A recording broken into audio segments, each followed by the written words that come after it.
Hello there, and thank you for tuning in this latest episode of Articulate Thoughts, which is a personal blog of mine where I express some thoughts, ideas, experiences, and observations about conscious dance, which is a movement practice that uses dance as a form of moving meditation. And today's episode is called Confi-dance because dance engenders confidence, in my opinion, in my experience as well. Since I've been involved in conscious dance for about over 2 years now on a consistent basis, I definitely have built up my confidence in a lot of different ways. And I think particularly it's just a matter of me being able to express myself openly and being in a space where there's not going to be any negative repercussions to expressing myself. And when I'm allowed to express myself, and I do, and there's no judgment, or I just kind of feel like it's okay to express myself. There comes a liberation with that, and I think a lot of you know confidence issues stem from an inability to express oneself. It's just a suppression of personality, or just holding back all the time, and it's not a very good feeling at all. So when they're an individual, or when I had an outlet to properly express myself, then that allowed the confidence to follow with that, because there was no suppression. Like, I had an outlet to let myself and allow myself to be who I wanted to be and act the way I wanted to act. And it's a very interesting thing because it's been compiling over time, I feel. And I've become very passionate about this, and I'm very confident in the direction I'm taking my dance practice. And I just been feeling really good about myself. And some people, I work in the restaurant industry, and there's this very interesting character who he is a regular customer, but then now he actually works as a server in the restaurant. And a couple of times he expressed to me, he's like, "Man, like, you're just a really interesting individual. You have this like sense of confidence, or like you just kind of have a sense of what's going on, and it's very intriguing. Like, you're a very deep person, and just seem very well put together."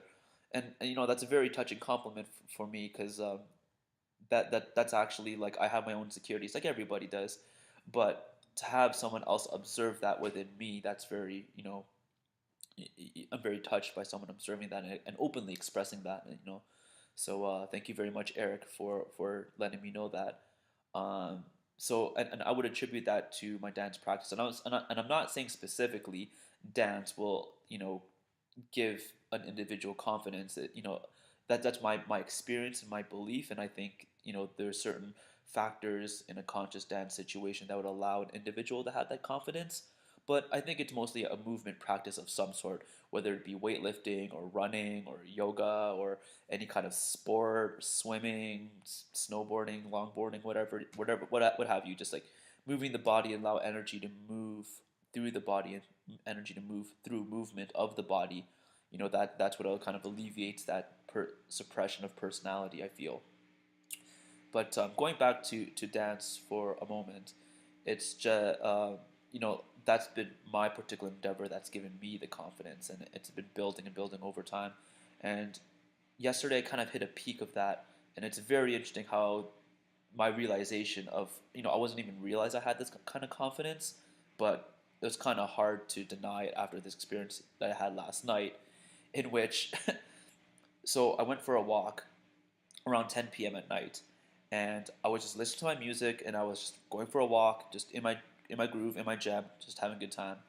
And I'm walking down by the river, and then all of a sudden there's this guy who kind of walks out of the bushes, or some kind of picnic area, and he walks up to me and he says something, and I wasn't sure what he said, so I took off one of my earplugs or earbuds, and then he proceeded to walk towards me, grabbed me by my shirt, and punched me in the face.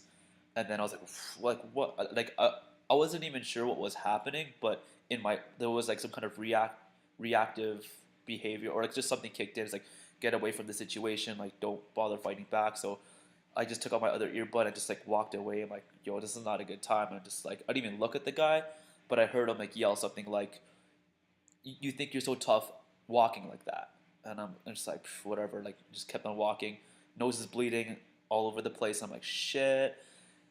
go walk down a little bit longer. There's these three girls on a bench, and they're just kind of hanging out. And I'm like, hey, you got some tissues on you? So I just kind of sat there and kind of chit chatted for a while, and then got my nose to stop bleeding, and then continued on my walk. Went the another route where I wouldn't pass that other guy.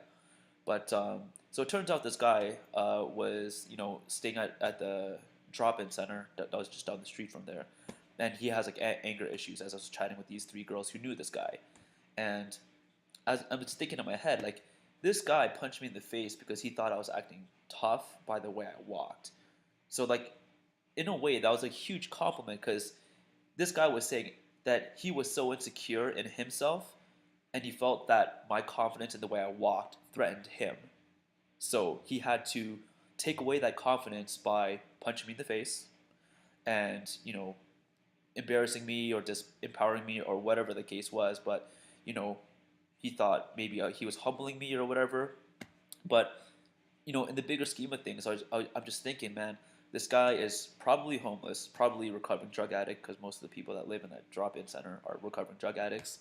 And, he's just like down on his luck and he just has probably a lousy attitude towards life and just felt like he had to punch this guy who was, I don't know, maybe half his, I don't know, like I'm a small guy, I'm like 5'7", like weigh 125 pounds. This guy was maybe 5'11" and weighed 150, 160 or something like that. But anyways, this guy had felt like he had to build his confidence by punching someone else in the face that was smaller than him because that guy was walking differently than he does, or whatever the case is. So I'm walking home and I'm just thinking, like, wow, that's actually a really huge compliment. And I actually felt bad for this guy that he felt so insecure in himself that he had to resort to violence when no one else is around to like make himself feel better. So the I don't even know what else to say about that, but I think it's a pretty, looking back on it now, it's a pretty funny endeavor. But yeah, it kind of showed me like, just by the way I walk, people could sense that I have this like confidence, and I definitely feel it. And I think it's escalating as time is going on. And another thing too is with that confidence comes more challenges, and I think that is part of life and how like the law of attraction works or whatnot. It's like there's like levels to it, and once it's kind of a video game, like once a character levels up, then the monsters that character faces will naturally level up too to keep the challenge alive. So as I trek onto uncharted territory and level up my character and my personality, the challenges will come up, and increase and get more and more challenging. So for me, it was also a sign of me leveling up and getting to that next level where I got to, be on my A game and make sure I got the proper attitude in place and have everything, you know, have my foundation solid. So dance is definitely one of those contributing factors that makes my foundation solid and it builds my confidence. And hopefully other people can join in and, experience something very similar. So inshallah, I'll see you on the dance floor.